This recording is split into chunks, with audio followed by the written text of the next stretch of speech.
There's a lot of famous stories in this game. You could say myths. They kind of explain why the game is the way it is, or they give players, especially like new players, some kind of opinion on how the World of Warcraft works. Here's one that most of you guys have probably heard before: the notion that AQ40 was mathematically impossible to clear because of Cthulhu. Now, you might have heard about that because it had to do with elitist jerks, and the current guy who designs the retail raids like made this statement. Anyways, eventually they killed Cthulhu. There were a lot of changes, but the notion that this boss was impossible back then, even before the litany of nerfs, is probably a little bit far-fetched, and you likely have heard about that story before. But there's lots of other stories in the game that people buy, and I think the reason why is because it's just very comfortable to hear. Here's one.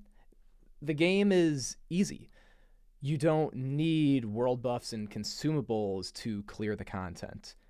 I hear this all the time, and by hear this, I mean I read it in Reddit because I'm a fucking moron and I go read that garbage. This is obviously just not very true. People will say this, that the game's really easy, and you don't need buffs, and it's always been easy, and people cleared it 20 years ago and it was easy then too. And, well, then how come only 100 guilds actually managed to full clear Nax 40 back in the day? That you guys remember playing this game like 15 years ago. A lot of you probably, right? The average audience member is like 32 years old that sees these videos. You fucking played it as a kid. Do you remember how much people used to raid? You'd be in like a not very serious guild back in the day, and they'd have like 2 or 3 raid days a week that are like 3 hours each. Now that's 2 raid days a week is pretty fucking serious. Especially the idea of doing one raid and having 3 separate days. People 20 years ago took the game super serious, and they didn't know as much about it and have all these fancy tools, and everybody was kind of optimizing things, if you want to call it that, based on vibes. And yeah, they did a lot of stuff wrong, but the idea that things like Nax 40 are simple and that everybody back then just sucked, it's a crazy idea. If you go check Warcraft logs now and you were to go filter, you'd go click on Cataclysm, and then you change the actual expansion within that dropdown to Classic, and then you could go to like Phase 6 and check Nax, and you saw how many guilds logged at the start and how many got stomped out. You'd just have data that this game is actually really hard for most people. It's super hard, and it requires you having a very high level of commitment if you want to clear things like Nax. And even AQ40 will kill most guilds that are trying to just be a friendly environment. I find it very odd that there's these strange, it's like a defense mechanism for people who don't actually play the game, that don't actually like the game, that they talk about how other people doing things that they've never done are sweaty. Like, here, how about this? You think that people are being too tryhards? How about you make a fucking raid group and go full clear Nax without any world buffs? Do you know how hard that is, especially on Horde? It's really, really difficult. I've done it before, and almost anyone who's raided a lot has killed KT before without world buffs because stupid shit happens and then you have to do it. But it's a total pain in the ass, and calling it easy is fucking stupid. There's so much stuff like that in this game. Another one would be that a lot of people conflate skill and having a high rank in the PvP system for some reason. When I'm not saying that it's not an accomplishment to have gotten rank 14 in the pre-nerf system. It's a crazy amount of time you had to put in. And if you were an actually awful player or just not even pretty good, you would have had a hard time getting into competitive pre-mades. And this would have greatly impacted your ability to actually farm honor. And so in any server with a pretty competitive bracket system, you likely wouldn't be able to get rank 14 at all if you're not a like top 10% skilled player.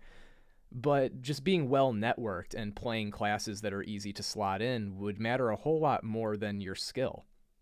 If, for example, you played a warrior, even if you were really, really good, it's not really all that easy to find a slot in a competitive pre-made. But if you played, maybe like a paladin or like a priest healer, it's probably not all that bad at all. I think a lot of the beliefs that people have about this game just exist because they're self-serving for those who have a lot of nostalgia but don't actually play it. You see a lot of stuff like this with people talking about systems like Loot Council, I believe.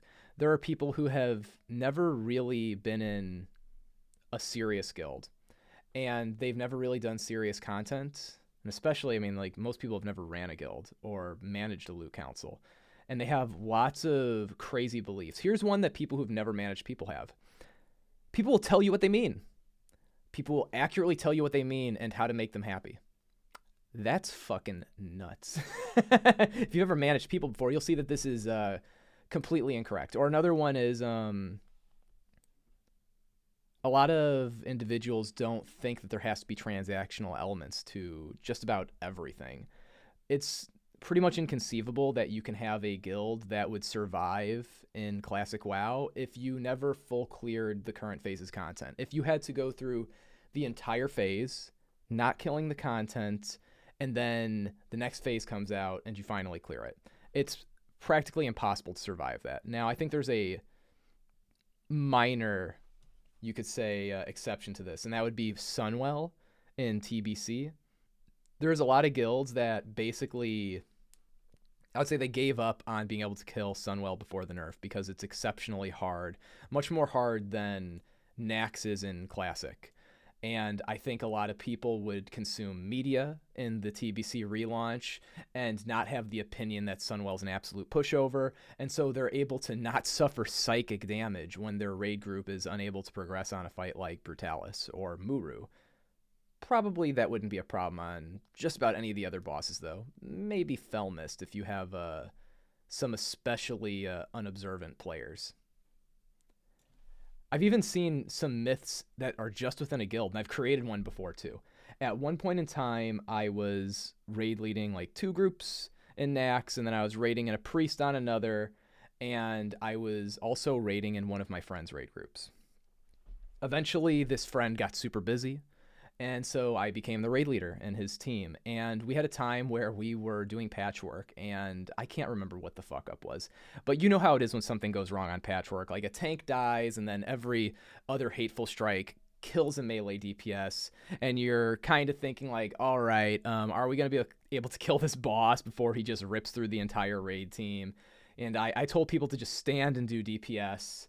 And this Moonkin didn't listen. And he was running away instead of hitting the boss because he wanted to save his world buffs. He wasn't saying this, but I saw him doing it because I was in a great spot on the floor as a dead tank. And the boss is getting super low on health.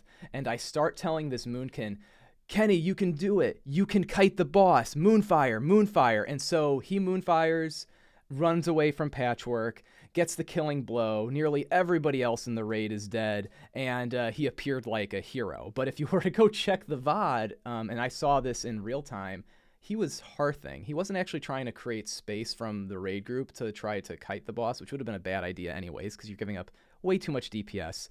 But in the moment there, I saw it as particularly practical to the guild's morale to pretend that this guy who's trying to roach out and actually contributed to a ton of people losing their world buffs to instead create this like fictitious little story about how he saved the day and we killed Patchwork, and now we don't need to worry about trying to pull the boss with unbuffed tanks.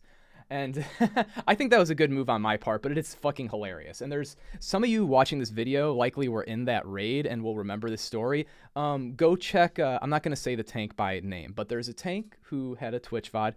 Go check his point of view, and you're going to see that Hearthstone being cast. It's super fucking funny. Now, I think little myths like that in a guild can be good, and you don't always need to completely accurately tell a story based on the literal events to make people happy or make the environment better. But there's lots of things that are negative in this game where they try to tear down people trying their best and being successful. In the real world even, you'll see this. I know there's notions of there being hustle culture and the idea that trying to earn money in the real world, you're being like controlled by billionaires, and there's some truth to that. But you know, it makes sense to spend the things you spend your time on to like try your hardest while you're there. And I think that's the right move for your career. I think that's your right move for school, even though I didn't personally do that. I almost failed out of college, and then I got a fake online degree from Thomas Edison State University. It's basically like University of Phoenix, except they put State University in the name because they have amazing marketing. And so that fools HR departments everywhere. Check them out, I guess, if you want to get a fake bullshit degree. But I digress. It's just so odd that somebody would, for example, play World of Warcraft, get their character to max level. Probably spend, let's say they're really good at leveling, but somehow they're not into being good at the game. Kind of a weird thing, but they spend like 5 days, just 5 days or 4 days getting to 60. That's an unbelievable amount of time. And then they now want to just screw around and not do their best. And almost everybody who plays the game spends a ton of time just idle, like how I am here making this video. Maybe you could call this productive, I guess. It's just odd. Why not try your best every second of the day, or find things where you want to do that? It's ludicrous. I used to have a job that I hated, and instead of, I mean, I did wallow about it sometimes, but I was trying to find other jobs and practicing at interviewing so that way I could hopefully get out of that, instead of, for example, blaming the systems I was nested within and saying it's so unfair that they ask these really hard math problems at tech companies. They should ask easier ones. Wow, my job should just be better. The world is so unfair. And it's not like I was thinking rationally all the time and realizing that, like, it's whatever it is, what you make of it. But you should just be making progress on something. I'm sure the people on the r/classic WoW subreddit are never going to change, and it's going to be like, I think, most of society at large, where people want to reject personal responsibility and instead just embrace mediocrity. Or really, I feel like it's embrace being a fucking loser. I don't know, when I show up to any group activities and I feel like I'm not giving it my all, or I'm not doing everything, I'm not being everything I could be, I just feel like a disgusting loser. It drives me nuts. I can't stand it. And I'm sure a lot of you watching this video, you've had similar feelings before. And maybe you even feel a sense of disgust when you see other people not meeting their obligations, whether it's in person or in the game. It drives me crazy. But people will coddle themselves and they'll coddle their friends. And it's not like you have to be a dick to encourage your friends to be better or to encourage yourself to be better. Like, for example, I bet many of you guys, you have friends that play WoW that are fucking their lives up by playing this game too much, and they're broke and they're depressed and they're using it as an escape, and you should push them just a little bit to invest their time somewhere else if that's the case with those friends. And then you have other friends that are conventionally successful, and it's okay. They want to, watch less Netflix or not go to the bar, and instead hang out in Discord. Like, that's awesome. I'm sure that makes everybody's life better. If you want to do your best in the game and be surrounded by people that also want to do their best, hit me up in Discord. I'm recruiting all the time. We're going to have a 9 p.m. Eastern raid on either Wednesday or Thursday, and we already have a 2 p.m. Eastern raid on Saturday. We're on Alliance, Night Slayer, NA, PvP. Hit me up in Discord, Jake from Tree. Can't wait to talk to you.